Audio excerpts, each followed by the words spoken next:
I'm suffering from an eating disorder. We need your help. Otherwise, I don't have a shot.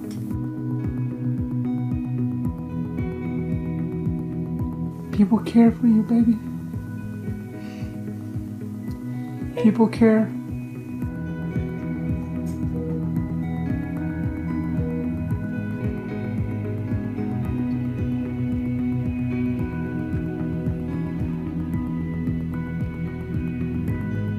They were so worried about my body, and my body wasn't responding to any of the treatment because they didn't understand that the brain had to come along with the body. I was finally treated with respect, and I didn't know that I deserved it.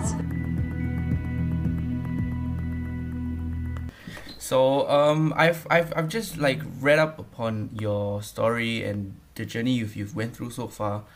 So I was just like thinking, wow, that could be an interesting interview that I could do with you on my channel or something like that. So thanks for coming on and giving me like, you know, the time of the day. You're welcome. Yeah. No problem.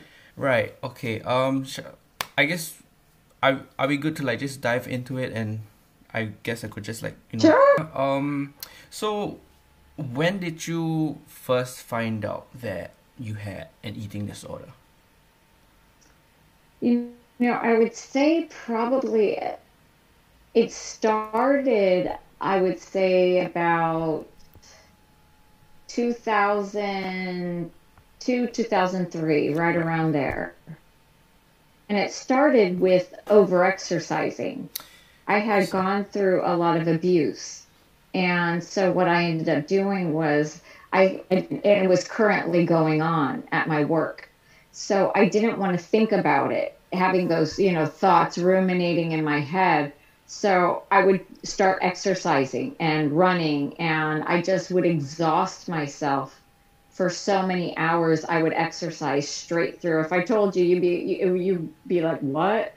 And I would do it every single day, Right. Would not take a holiday off. It didn't matter if there was Christmas. Everything had to wait until I finished exercising, because if I exhausted myself, then my brain was too tired to think of those things. Right. And then also subconsciously, I was, you know how we do so much on a subconscious level and we don't realize it until somebody, you know, it's revealed later, you know, what the root cause was. I didn't want to be, because it was a sexual abuse too, I didn't want to be as attractive to anybody at all. Right. And so I, looking as androgynous, if you will, as possible, kept me safe, you know, because looking female, curvy, meant that got attention, and that meant I was unsafe. Right. And does that make sense? Yeah, for sure. I guess that's when like the whole patriarchal kind of rape culture comes into play, of how like males view women in society, and their sense of entitlement when they call them when they like, you know, do catcalling and all of the harassments and all of like the ugly events that goes on in the world. So I like to touch on about your whole physical activity and like working out every day. I really can kind of relate to that, so because I used to be quite a gym rat growing up. I think that stemmed from a lot of my own personal insecurities, and like when I was going through like puberty and like I was overweight, I just like there were just parts of me that didn't feel kind of recognized by like society standards as kind of like good enough, I would say. And like that kind of drove me to like being like really active, and it kind of instilled a sense of body dysmorphia. Like even if I was gaining weight, right, I would always look in the mirror and thinking, oh, I'm too small, you know, I have to put on more muscle and stuff like that, which was really unhealthy. And I guess the whole environment I was in as well wasn't really too productive. It didn't create a very positive feedback loop. Like I was with my friends, and like it was just kind of compiling the factors on top of each other. And like online, with like the advent of like social media and stuff, like you do get influenced by, you know, all of these social media influencers and models when they like post up pictures of themselves, and you're wondering, oh, like, and the amount of likes Correct. that they get, and the amount of like recognition that kind of like drove it even more. But right, And so you'll find that people will actually encourage that. yeah. Like when they will see me running literally every day, they're like, "Good for you, way to go. What are you training for?" And I'm like, nothing, or they're like, they're cheering it on. Good for you. And you're like, you have no idea. This is the worst thing I'm doing for myself. And hearing that reinforcement is actually toxic Right, it because is. that's Yeah. something you're trying to contain and control, and it's being encouraged as a result. Yeah, that's true. I think it definitely goes overlooked as well. What would you say, besides obviously your own experiences and the whole, um, like, kind of defense mechanism, I would say, in regards to the abuse that you suffered in the past? What else could have probably triggered you into, like, I know for me it was just growing up and social media and being around people who really didn't appreciate how fat I was. But what would you say would be like kind of the soothers for this eating disorder, as well as like the triggers? I would say also it would have to do with, see, I developed an eating disorder much later in life than most people. Right. The restricting, the anorexia, all those things. I was more in my later 20s when it happened. But the thing was, as though I was a perfectionist. I was groomed to be a perfectionist from a very young age. And I went to a school, a very small school, and I was bullied a lot. Guys would, pull at my stomach and make fun of me, Right. things like that. I didn't grow up in a very calm household, let's say. It was a house of discord, and it was not good, Mm-hmm. between my parents.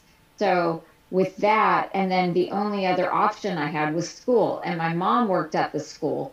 So I just had that, and then it was a Baptist school. So, and it was fundamental. So their thinking was very rigid, Yeah. very rigid.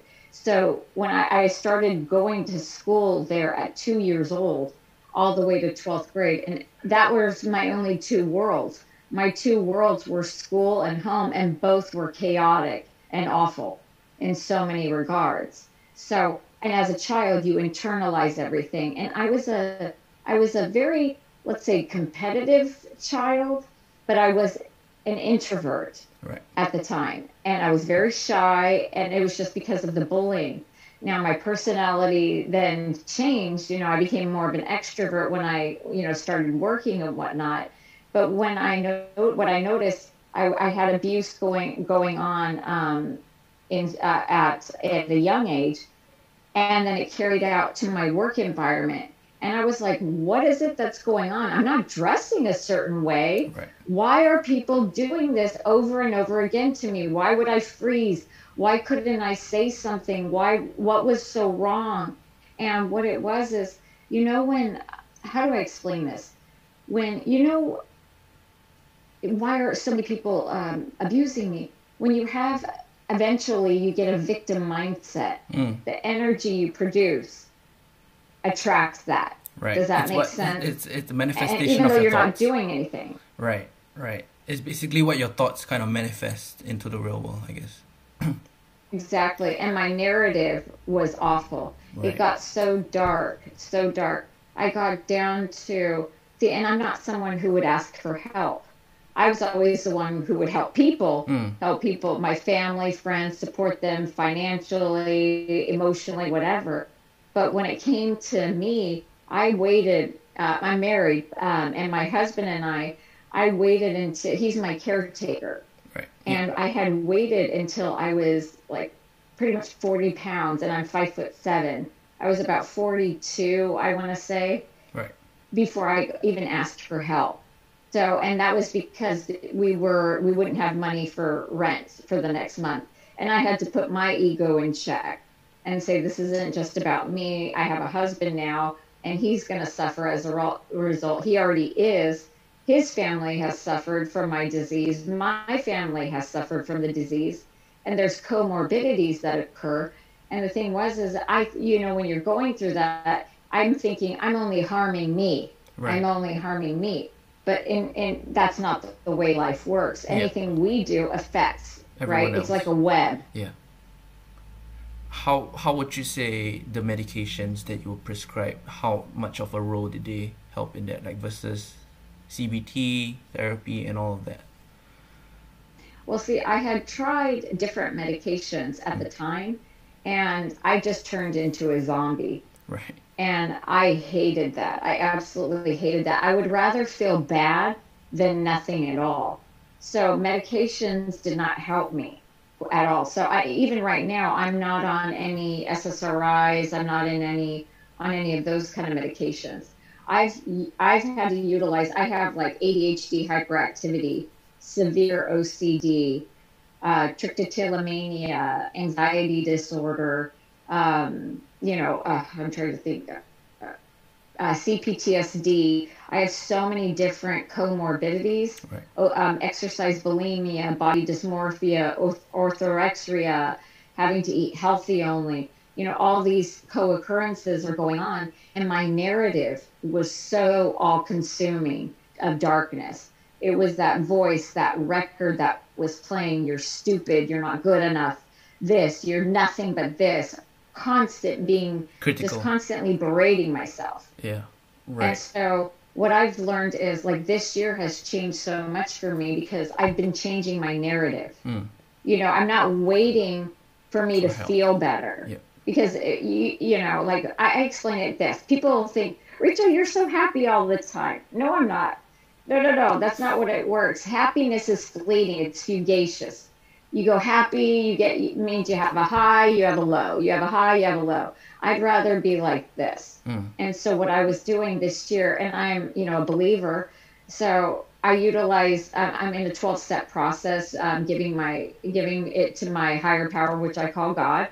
God is my higher power. He's blessed my life, and getting a close relationship to him, and then also expressing gratitude, having a surplus mindset.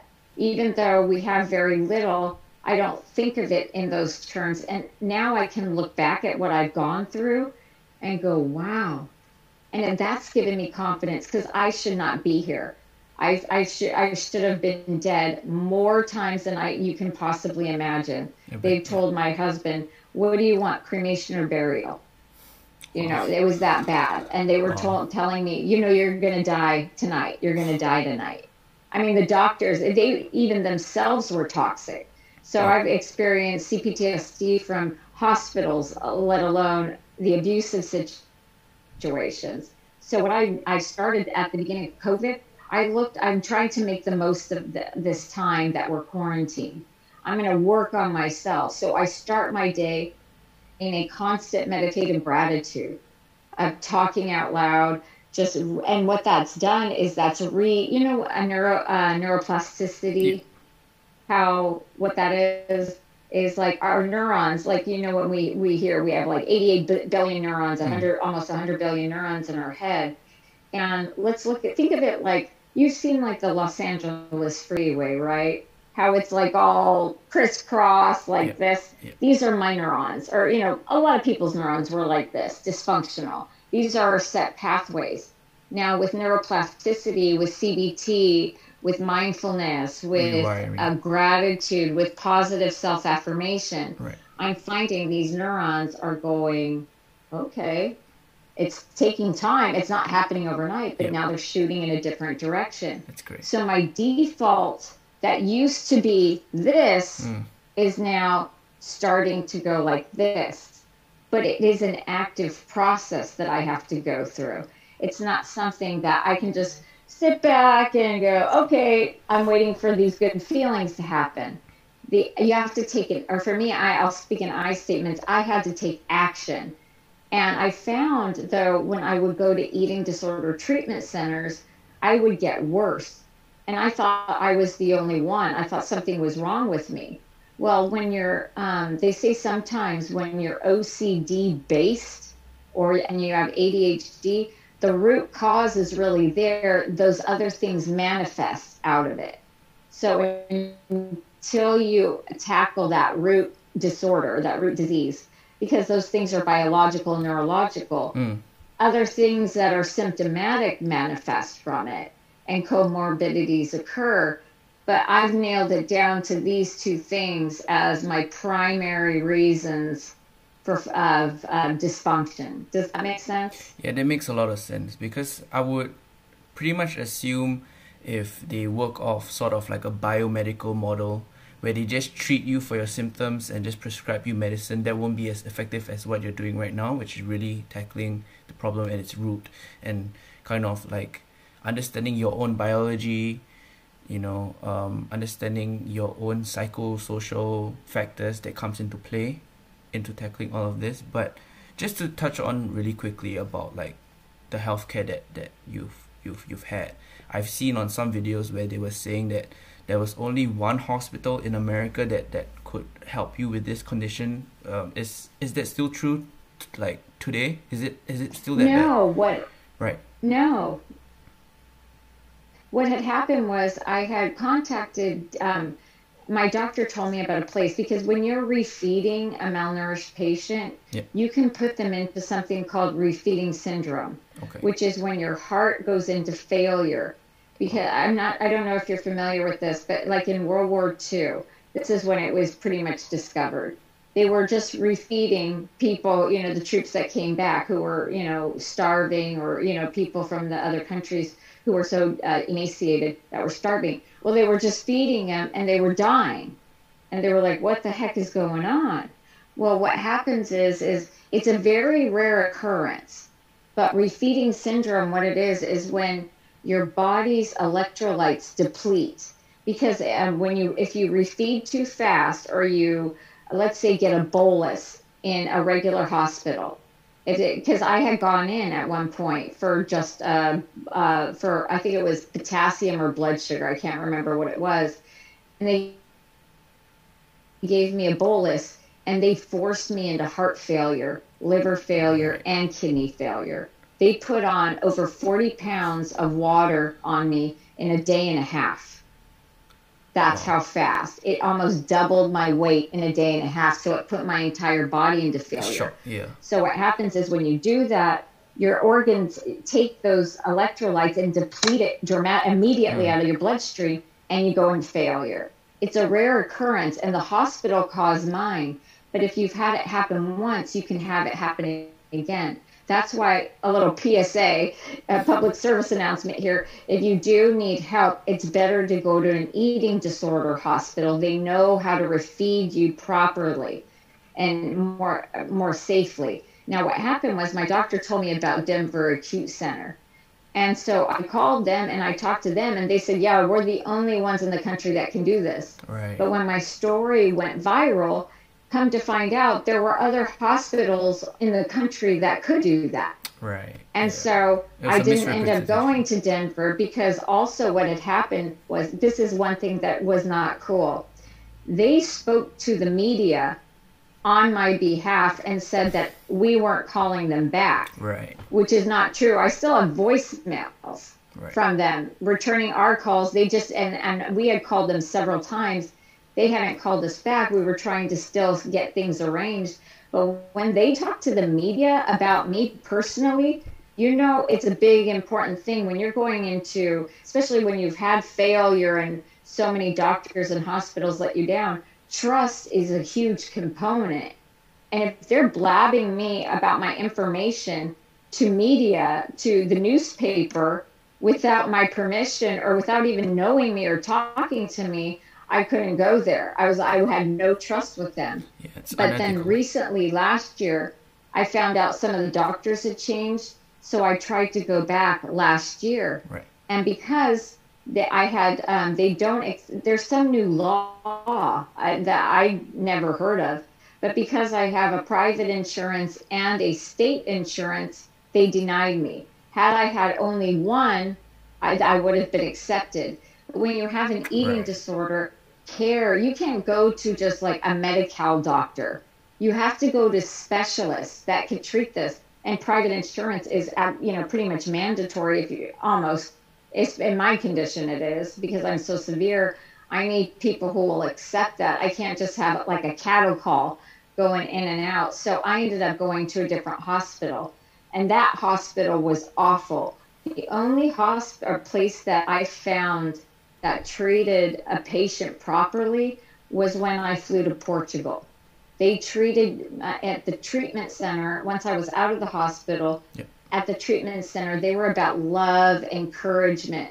Treatment centers here are about do this, and if you don't do this, this will happen. Right. And they use food as a tool, like a reward, and we perceive it as a reward and punishment.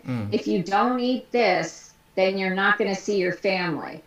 If you do this, it links to me too much of reward punishment. Yeah, like a with prison. Food. Yeah, it doesn't sound really nice.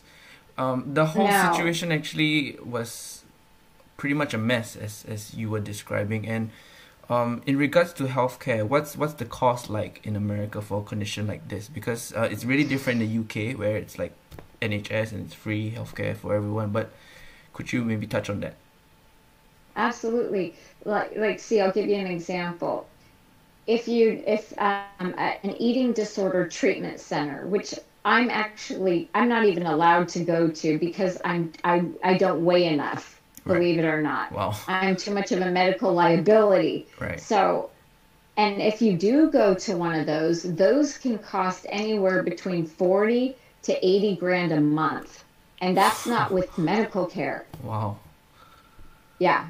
Right. It's very expensive to do that. That's why private insurance and things like that, which can cost like $1,000 a month, plus deductibles, plus co-pays, it's extremely expensive to get help. That was one of the reasons why GoFundMe saved my life, and all the people in the world, they gave me a big hug. They did, yeah. And did that. But that money was gone while I was in Portugal. It was gone because you can imagine healthcare in the U.S. is not cheap. And if you were to spend, you could be in a hospital one day and get a bill for over 20 grand, depending on what tests you had done. Wow.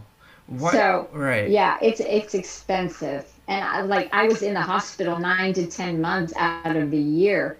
So when people go, you got all that money? I'm like, where? Have you been to a hospital? Don't you think I owe money? I mean, one time I got a bill for over $900,000. Wow. I was like, good luck. Try to collect. I have no idea that you're getting blood out of a turnip there. But yeah, it's extremely expensive. And then and that's just treatment centers, 40 to 80 grand a month. A hospital, that's a whole other ballgame, depending on the test. Regular blood work, you're on the clock 24/7. It's a much more expensive treatment. So it's very, very difficult. But we're trying to, that's why I advocate for healthcare here, especially for those with mental health.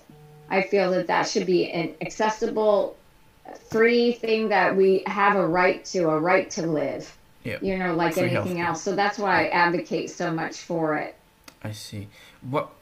I'm kind of like a little unsure of why it's so expensive in America. Could I basically boil it down to like big pharma and insurance companies coming together to like profit off the medical industry as a business? Is that basically why healthcare in America is that expensive? Because there's just no way, like I can't fathom how one could spend 20K on a test or just being hospitalized for a day. Like it's insane.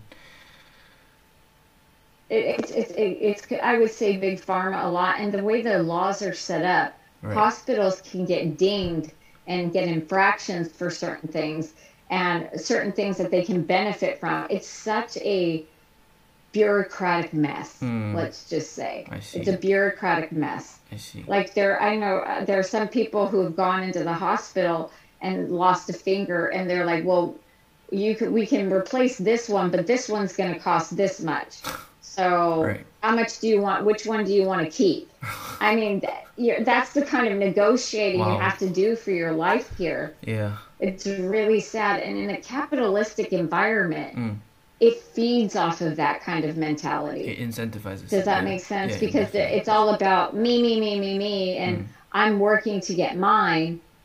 But when we're all human beings, we're all connected together, and we could uplift and help each other.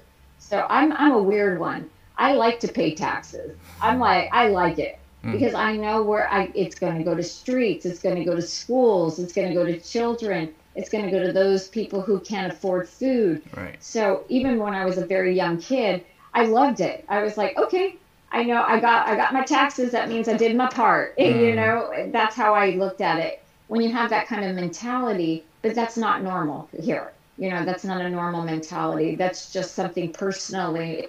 It's my MO, if that makes sense. Like Yeah, it I does. just appreciate other countries and other cultures and the work that they do in uplifting and helping, like a village. It takes a village to raise, Collective to raise spirit. each other up. Yeah, yeah, I get that. Are there any financial like assistance for this kind of disease, like conditions or diseases, or is it all just based on individualism and getting insurance in America?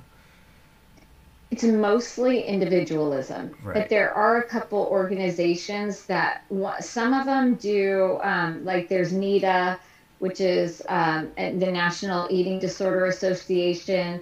There's some other organizations that are there that some of them do scholarships, but there's not it's really very, the funding isn't there, let's just say. Right. So what I've noticed is, like, my plan is when I recover is to really go after and attack the government. I mean, not in a bad way, but to promote how much mental health is needed, Yeah. and how it shouldn't be a luxury. It shouldn't be who has the most money gets the best health. Right. Yeah. Sure. That should be, we should all be equal in those regards. So really, I'm about, I haven't, eventually I did have an organization, but I haven't been able, I have to recover to get itself going.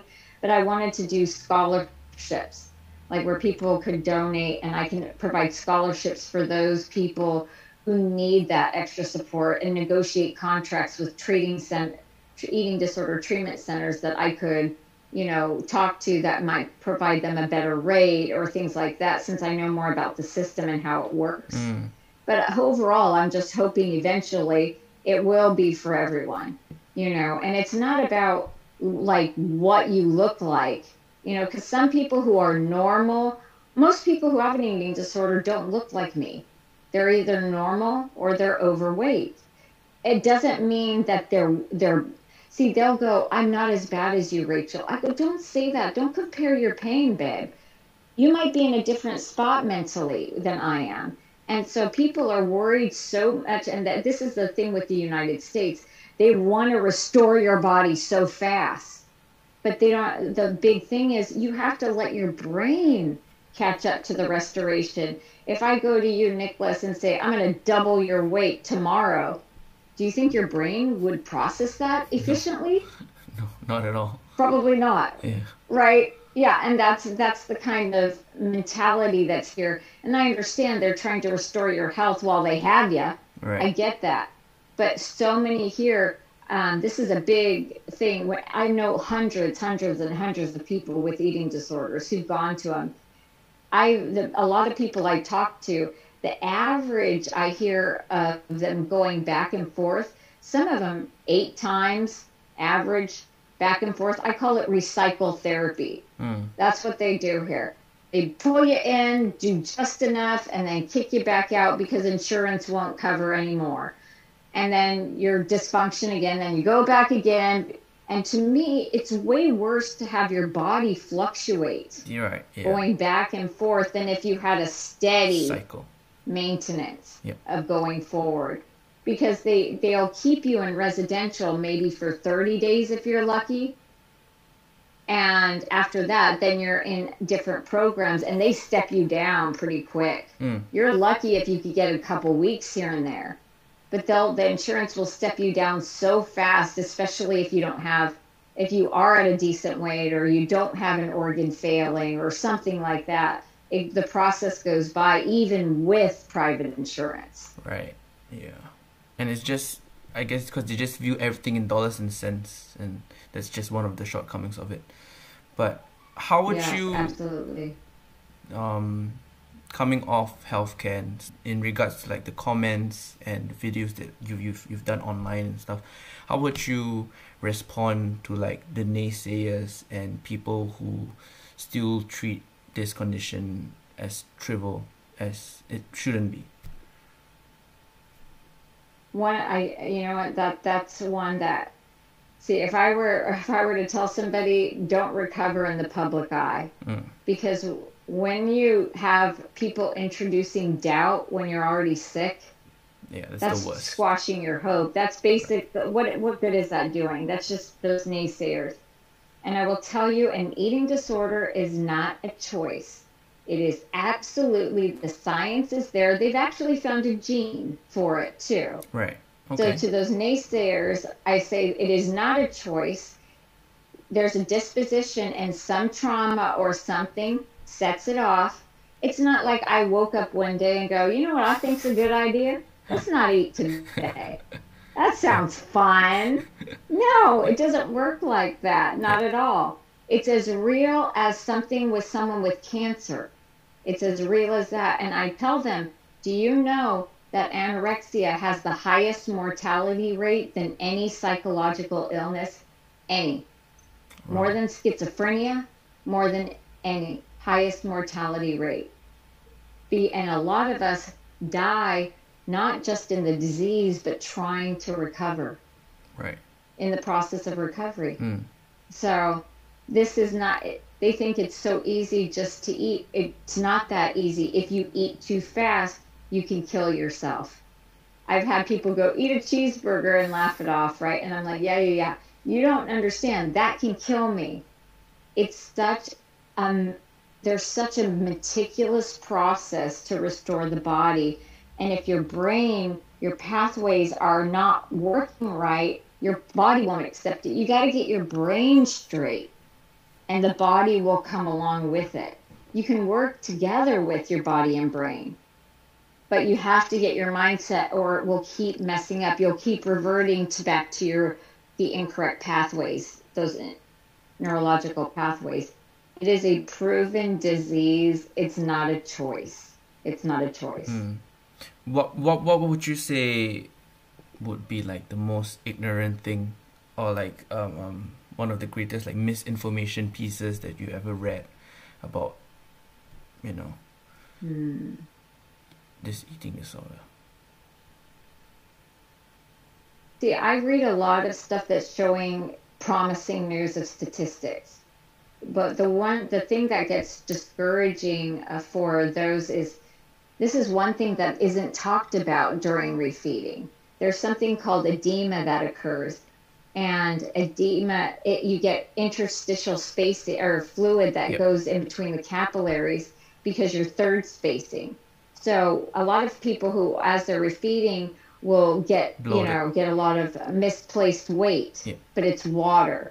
So I remind them of that. It's not something that's talked about very much, the water effect, and also is for people to, when someone's going in recovery, to stop making negative comments about it. And we get it. We're frustrating. It's frustrating. The funny thing is, you'll find other people who aren't really a part of your life get frustrated with you. And you're like, I'm the one living it. I mean, like, I'm glad you're frustrated, but what good is that doing? That it's so important. They think that attacking will help, or coercion. That's one, I would say. Right. They think coercion is going to help. Coercion might help in the short term, but not in the long term. Definitely. You have to get a mindset of healing and being open to it. And you're not going to help someone who doesn't want help. And this is the other thing. And I would say, Nicholas, this was the biggest thing. I hear so many people who will say, well, just leave that person, like that family member. Just leave that anorexic, leave that bulimic. No, it sounds like the worst thing. The worst thing to do. Yeah. That's like handing them the loaded gun and saying, bye. No. I know that some people need to hit rock bottom, But our rock bottom is death. That's our rock bottom. So if there isn't some kind of relationship or something that's keeping us going, we're going to give up. Or I'll speak in I statements, but I know a lot of people, as you know, with this disease. So that's would be, I would say, the biggest thing is don't, even when they say go ahead and leave that person, don't do that. It's not the same as alcoholics, or I don't, how they treat other people for drugs to hit rock bottom. It doesn't work the same.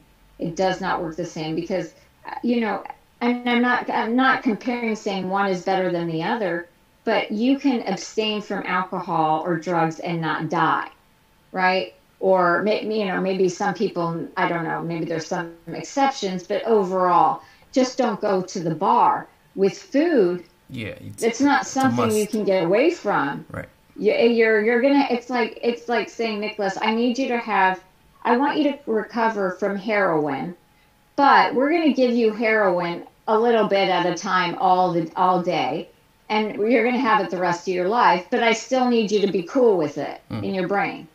That's kind of how that would be with food, right? It doesn't. You have to have a different approach, a different mentality, and learning to be kind to yourself, because a lot of us are self-harmers. Yeah, and we're continuing that abuse cycle. You've also mentioned that you have Trichotillomania, which is quite a really rare sort of disorder, I would say. How would you kind of theorize that came about? Could it be like a coping mechanism because of the anxiety you face? Yes. Or how would you put it in your own words? It's a coping mechanism. Right. I started that when, usually the onset of trichotillomania is around puberty. I see. For some reason. That's when it occurs. And I was late in puberty, and so that's when mine started. Like you see, I don't have eyebrows.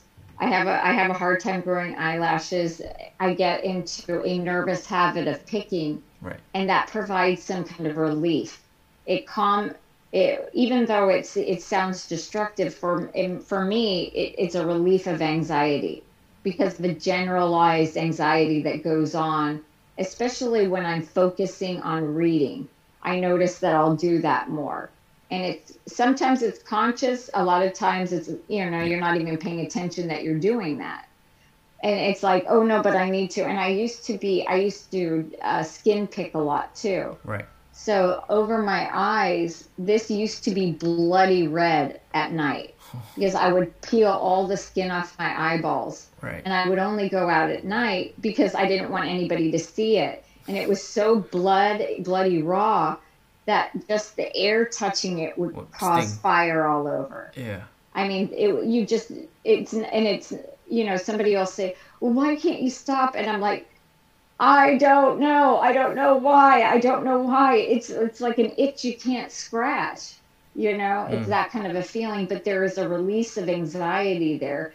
So you can just resolve those emotions. I see. Right. What would you say would be the most interesting thing you've learned, like medically, throughout the whole journey of basically everything that you've like encountered thus far? Could be about the body, or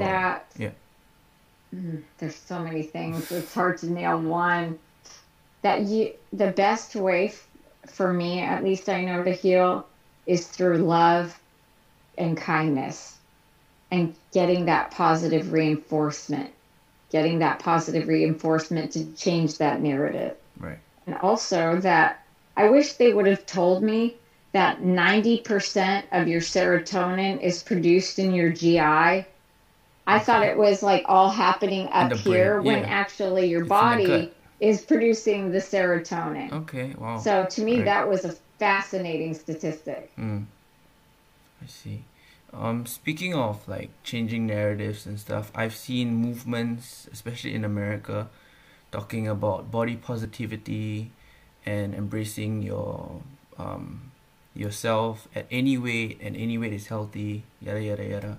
What do you feel about movements like that? Are they a boon or are they a curse towards like eating conditions and stuff? Because on one hand, it's good that they're being very accepting of these conditions and they're bringing light to it. But on another hand, should we really normalize conditions like this? Because if, like, one could say that if you normalize it, then people won't seek help for it. So what are your thoughts on that? My thoughts really on that are when you call a spade, right? Right. Like I feel that we're affirming way too much. I agree. We're affirming unhealthy behavior. Yeah. We're affirming unhealthiness. Because like for COVID, for example, talking to a nurse that's on the front line, she's saying it's unfortunately it's the obese people who are getting the most affected. It's not it's not like just people with diabetes and things like that. It's people who are more or who are obese, even a bit. Right. And I think that that's telling us, that's an indication. It's not, see, if someone's overweight, they're overweight.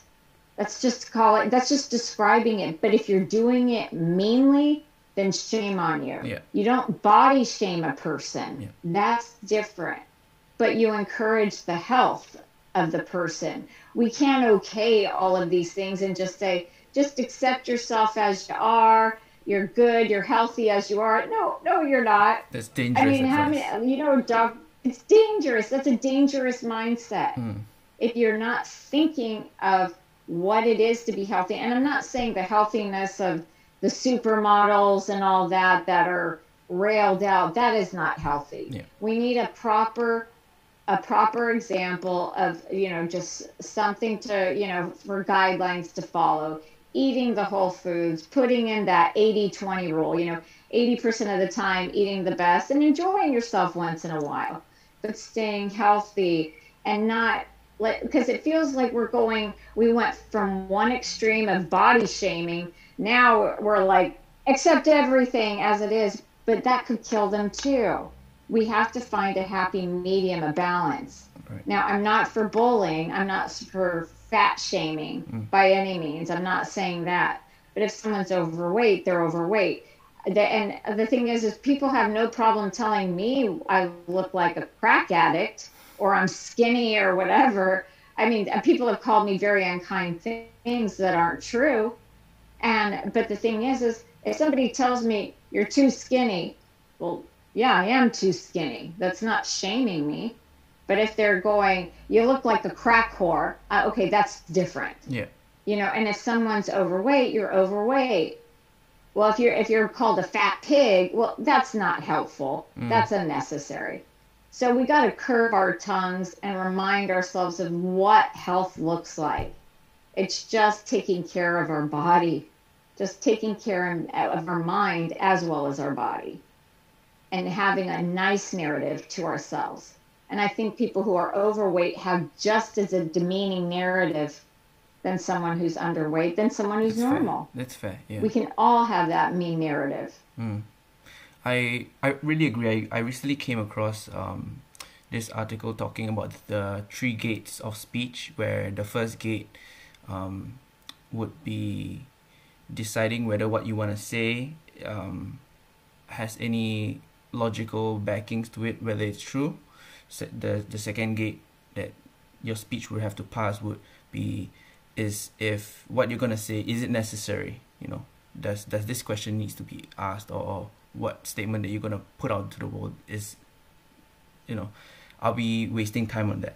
And then the last gate would be, is it rude to kind of say these kind of things, like, or are you being objective with what you're trying to say? So I think that kind of goes along the same amount of lines as what you were mentioning there, with finding a balance between being objective and also being kind to others in regards to their condition.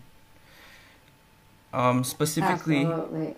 If we know all of these things, how would you recommend myself, for example, if I know someone who's suffering from a condition like this, how would I be able to properly approach them and not be seeming to be coming on too strong or too aggressive? How would I do something like that? First and foremost, I would say find a way to connect. find some commonality to connect with. And then, you just start to broach the subject. How can I help? How are you feeling? More of a listening, Right. and understand that their logic is flipped upside down. It's that black and white thinking. So this is one thing that, to us, this is a bad word, those who are struggling. When you go, you look healthy, when you're not in that good mindset, we associate that with being fat. When someone's anorexic, it's not just me. I've heard this over and over again. So another thing would be not just talking about them physically, understanding where they're coming from emotionally, and being a good listener, and try to understand before being understood. Because so many people, they want to fix it. Right. They really want to fix it bad. So they'll say, try this, and this, and we shut it off. We just shut it off because we're rigid in our thinking. We think, oh, they just don't get it. They don't speak our language. They don't understand. They're not going to understand. So being a good listener and probing for those questions of, tell me more, what happened? What else did you go through? And create that bond of trust, and then they will start to reveal more. The more they trust you, the more they will reveal. And avoid physical comments. Okay. Avoid them altogether. Right. Good or bad. If you can. I would, until you get to a point where, okay, you might need some help here, babe. Right. Can I help you with this? But don't start from an attacking point of view, which is typical, to be honest. They just want to come in and fix you. And they have the best intentions. They really do. But they don't have the proper technique to do it. Yeah. Okay, that's really good advice. What would you kind of say to people who are in similar positions of body dysmorphia or going through eating disorders? What would you say to them if they're like watching this video right now? Don't give up. Don't give up. Even though you don't think there's a light at the end of the tunnel, there is a light at the end of the tunnel. You just don't see it yet. And believe me, I have been through hell. I am supposed to write a book, and I told people I'm going to eventually call it To Hell and Back Again, because that's really what it's like. You're going through hell, and you just want a way out. And I know you're fighting, and I see you, and I'm telling you, I barely made it. I should have died so many times. It only takes one time of vomiting, of bulimia, one time for your potassium to drop and you're gone. But I'm telling you, there is a life without an eating disorder. And believe me, mine was the darkest of the dark. I was unsalvageable. I was left by almost everybody in my life. Only a couple people stuck around. But I still made it through. You just need to keep going. Just keep going. Go get help, and please do not isolate. Reach out. You can reach out to me. I keep my social media channel where I actively talk to people. I see your pain, and I get it. I care. Because we have that same human condition, and I understand your language. Please get help. Do the research to get the proper help, but do not give up. You'll never be able to get that chance back. It will get better. And I've gone through almost everything. I've had my intestines fall out of my behind.